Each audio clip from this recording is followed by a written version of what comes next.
Vous dormez 7-8 heures par nuit, vous avez l'impression de vous réveiller fatigué, parfois vous avez même du mal à vous endormir, mais qu'est-ce qui se passe? Bonne question. Et si ce que vous faisiez était justement pas la bonne chose à faire? Comment ça, mon ref? Ça paraît rien comme ça, mais peut-être que juste avant le sommeil, il y a des pratiques qui vous empêchent de pouvoir passer une bonne nuit de sommeil. Aujourd'hui, la plupart des gens pensent bien faire, mais pourtant, beaucoup de personnes sont en difficulté avec ce sommeil et ont du mal à se reposer, avec des conséquences catastrophiques. Mais réveille-toi! Mais c'est pas possible! Et en réalité, ils se sabotent juste avec le sommeil. Qu'est-ce qu'on peut faire pour améliorer la qualité de son sommeil? Nous allons voir ça ensemble.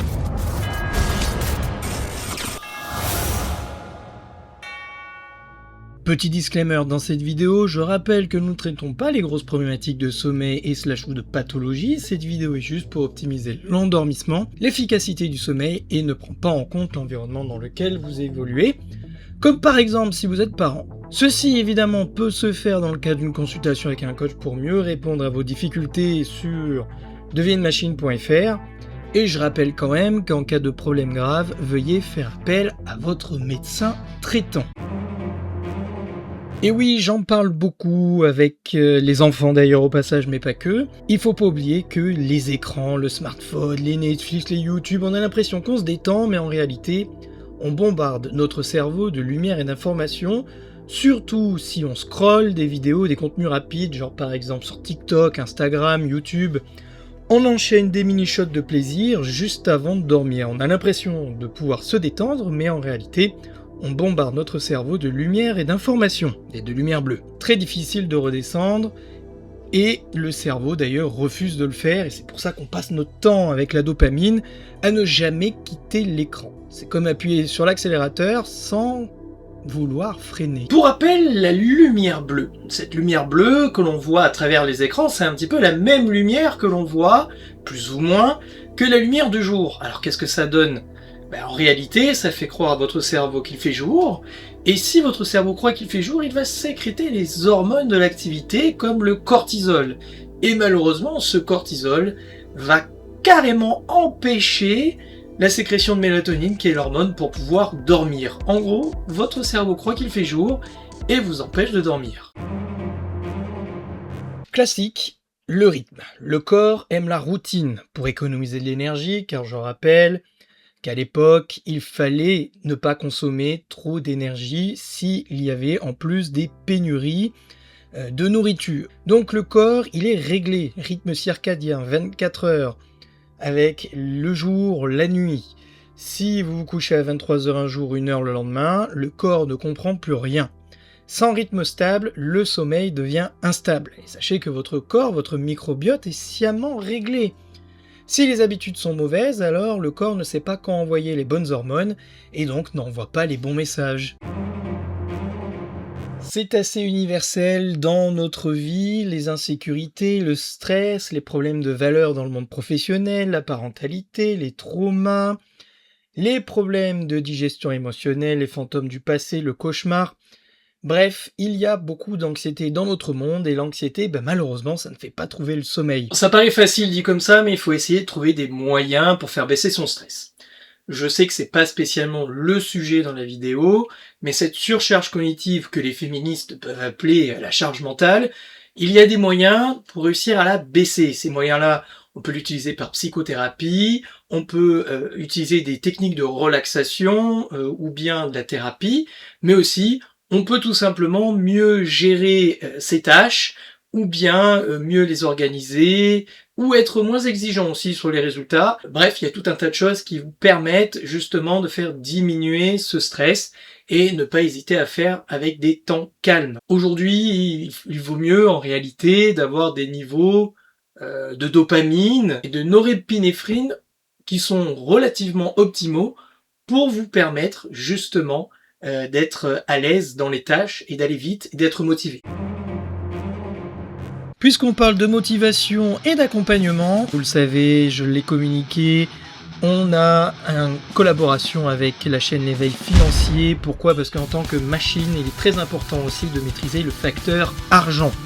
ce n'est pas tabou, c'est très important, et en ces temps sombres, je ne peux que vous conseiller de protéger ou de faire fructifier votre patrimoine. Et c'est pour ça que sur Deviens une machine, nous vous proposons des rendez-vous de gestion de patrimoine totalement gratuits. L'audit est totalement gratuit aussi. Oh my god! Si vous êtes intéressé, c'est très simple. Soit vous m'envoyez un mail, soit vous m'envoyez un message sur les réseaux sociaux, vous me communiquez votre nom, votre prénom, votre numéro de téléphone et l'endroit où vous habitez, et on en discute. Si vous êtes à Bordeaux, on pourra carrément venir chez vous, et si vous êtes à l'extérieur de Gironde, tout se fera en visio. Et je le répète, c'est gratuit. Moi je dis allons-y quoi. Pour le reste des coachings, deviensunemachine.fr, prendre rendez-vous. Ça a l'air stupide comme ça, mais pour dormir, faudrait peut-être songer à être fatigué. Je suis un génie, moi. Mais un grand nombre de personnes ne font pas assez d'efforts pour que le corps puisse être fatigué. C'est ce qu'on appelle augmenter la pression homéostasique. C'est-à-dire augmenter la durée d'éveil, aligner ça avec son rythme circadien si on peut, évidemment. Donc ça demande activité physique et cognitive, mais pas trop tard le soir. Et oui, la nutrition est très importante. Faut bien s'hydrater, éviter les sodas, café, thé, au moins 5 heures avant de se coucher. Je rappelle que la caféine a une demi-vie de 8 heures. Donc au dîner, évitez les repas trop lourds, alcool, gras, mais ne pas partir au lit sans manger non plus, sauf si vous faites le jeûne intermittent et que vous réussissez à bien le supporter. Et il faut évidemment prévoir le temps de digestion avant d'aller se coucher, car évidemment, les reflux, si vous êtes atteint du RGO, eh bien, quand l'estomac est plein, vous risquez, quand vous allongez, de faire remonter les sucs gastriques. Donc, pas évident pour trouver le sommeil. Donc, digérez bien avant. Je rappelle que la digestion ne permet pas de dormir, mais juste de somnoler. Donc, la digestion, ça prend de l'énergie et ça ne fait pas dormir. Petit hack, évidemment, en termes de nutrition, on peut essayer de privilégier les aliments riches en tryptophane. Alors vous avez par exemple le poulet qui en est blindé. La banane peut être intéressante mais son apport glucidique peut être un petit peu dérangeant pour le soir. À vous de voir si vous avez fait assez d'activités physiques et sportives. Sinon, l'objectif c'est quoi en fait du tryptophane? Le fait de pouvoir avoir ce genre d'acide aminé, c'est que le tryptophane, c'est un précurseur et il fabrique aussi la vitamine B3, qui sont des précurseurs pour sécréter la sérotonine, ce neuromédiateur qui vous permet d'être justement calme, de bonne humeur, mais c'est aussi un précurseur, lui aussi, de la mélatonine. La mélatonine qui est donc l'hormone qui déclenche ce sentiment d'être fatigué et de pouvoir aller dormir. N'oubliez pas, la sérotonine est sécrétée à 90-95% dans les intestins. Ce qui veut dire que vous avez tout intérêt à avoir des intestins en état de marche.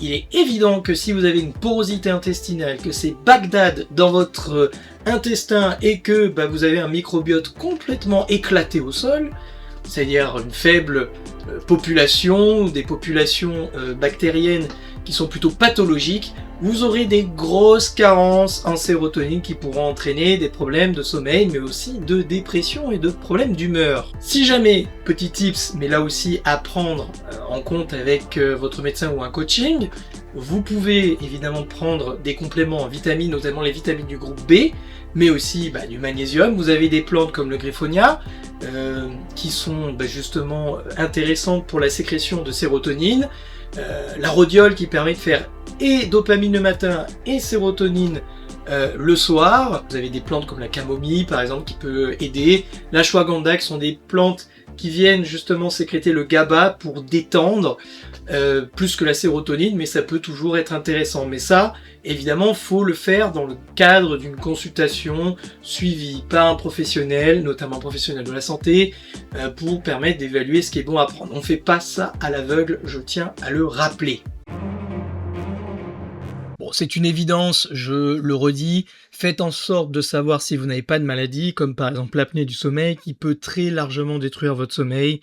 Donc là, un rendez-vous avec votre médecin traitant est nécessaire. Les petits conseils évidemment à mettre en place, c'est que votre chambre doit rester votre chambre et surtout votre lit pour votre cerveau, ça doit être associé à dormir, pas travailler, pas faire le zouave sur les écrans, rien de tout ça. C'est important de séparer parce que le cerveau se conditionne de lui-même. Si vous ne dormez pas dans votre lit, c'est catastrophique. Donc ensuite, avoir une chambre qui est propice au sommeil, la lumière, enfin, vaut mieux que ça soit sombre, mais sinon une lumière tamisée, pas de lumière bleue, donc attention au néon, faut que ça soit silencieux, vous y sentez bien, qu'il n'y ait pas de stress, vous devez avoir une chambre tempérée, 18-20 degrés, pas au-dessus, pas trop en dessous non plus.